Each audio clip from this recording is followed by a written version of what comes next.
महाकालेश्वर मंदिर का निर्माण कैसे हुआ, इसके निर्माण के पीछे क्या कहानी है, किसने किया महाकालेश्वर मंदिर का निर्माण। दोस्तों, महाकालेश्वर मंदिर की निर्माण की एक नहीं बल्कि कई अलग अलग मान्यताएं हैं। कहा जाता है कि एक अवंती नाम की रमणीय नगरी थी जो भगवान शिव को बहुत ही प्रिय थी। इसी नगर में एक ज्ञानी ब्राह्मण रहते थे जो बहुत ही बुद्धिमान और कर्मकांडी ब्राह्मण थे। वह ब्राह्मण भगवान शिव के बहुत बड़े भक्त थे। वह हर रोज पार्थिव शिवलिंग बनाकर उसकी आराधना किया करते थे। ब्राह्मण का नाम वेद प्रिय था जो हमेशा वेद के ज्ञान अर्जित करने में लगे रहते थे। रत्नमाल पर्वत पर दूषण नामक एक राक्षस रहता था। इस राक्षस को ब्रह्मा जी से एक वरदान मिला था और इसी वरदान के मद में चूर होकर वह धार्मिक व्यक्तियों पर आक्रमण करने लगा था। उसने उज्जैन के ब्राह्मणों पर आक्रमण करने का विचार बनाया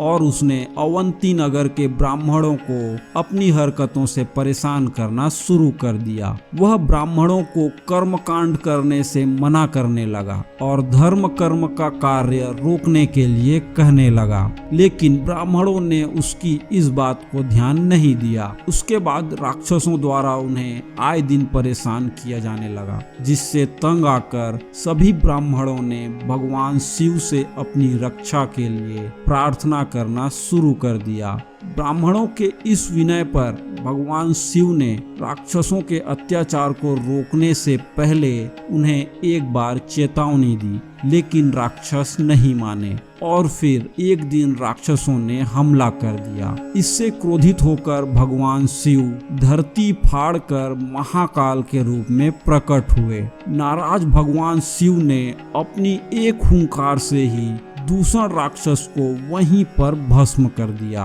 और उसके भस्म से अपना श्रृंगार किया। इस पर सभी भक्तों ने भगवान शिव से वहीं पर रुकने की मांग की। उसके बाद अभिभूत होकर भगवान शिव वहां विराजमान हो गए।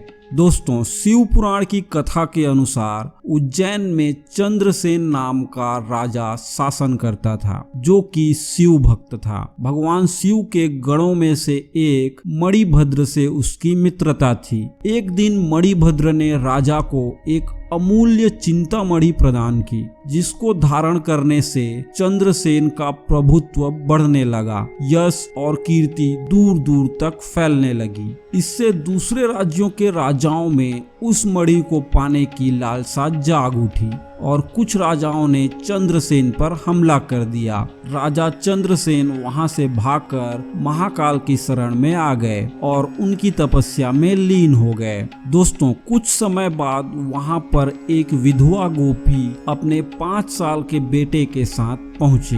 बच्चा राजा को शिव भक्ति में लीन देखकर बहुत ही अधिक प्रेरित हुआ और वह भी शिवलिंग की पूजा करने लगा।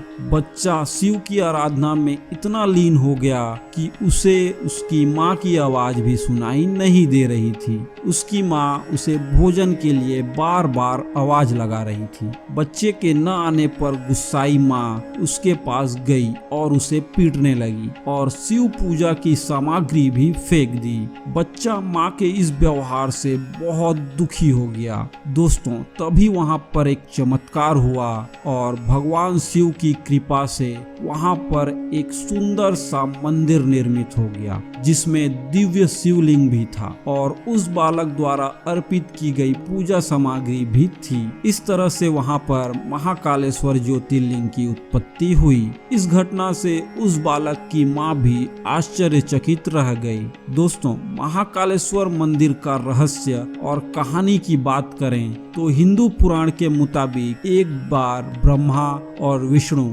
दोनों के बीच इस बात पे बहस हुई थी कि सृष्टि में सबसे बड़ा कौन है। अब इसका निर्णय करने के लिए महादेव ने तीनों लोकों में प्रकाश के एक अंतहीन स्तंभ को ज्योतिर्लिंग के रूप में छोड़ा और भगवान विष्णु और ब्रह्मा जी को प्रकाश के अंत का पता लगाने के लिए कहा।